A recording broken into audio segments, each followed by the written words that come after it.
السلام عليكم ورحمة الله وبركاته. ازاي اطبع ملف محمي من الطباعة؟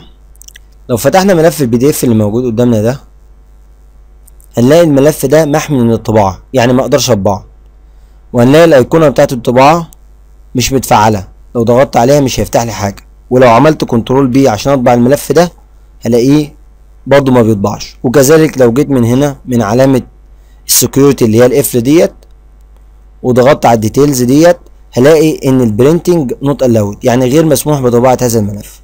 طيب ايه حل المشكلة ديت؟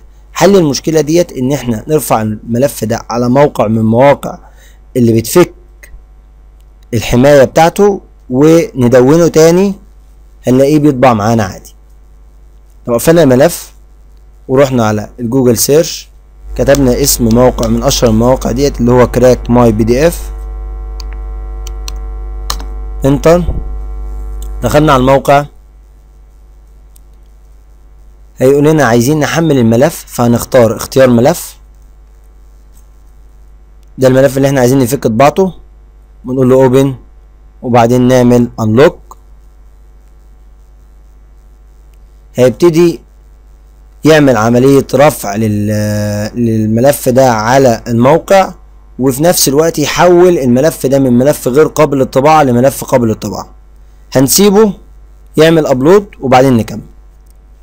بكده يكون حمل حاجة و90%، اهو اوشك يخلص تحميل الملف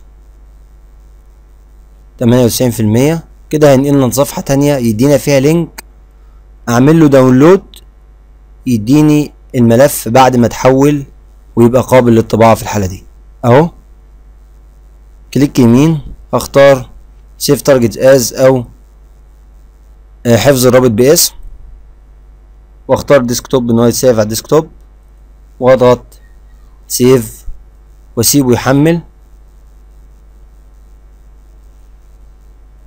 كده بيعمل داونلود اهو قدامنا، اسيبه يحمل وبعد ما يخلص تحميل نشوف الملف. خلاص كده يخلص داونلود اهو، كده الملف بتاعنا خلاص داونلود. هنعمل له عرض في مجلد ونفتح الملف الجديد، هنلاقي ان هو بقى ملف قابل للطباعة، بدليل ان الايقونة دي بقت من اكتفها معانا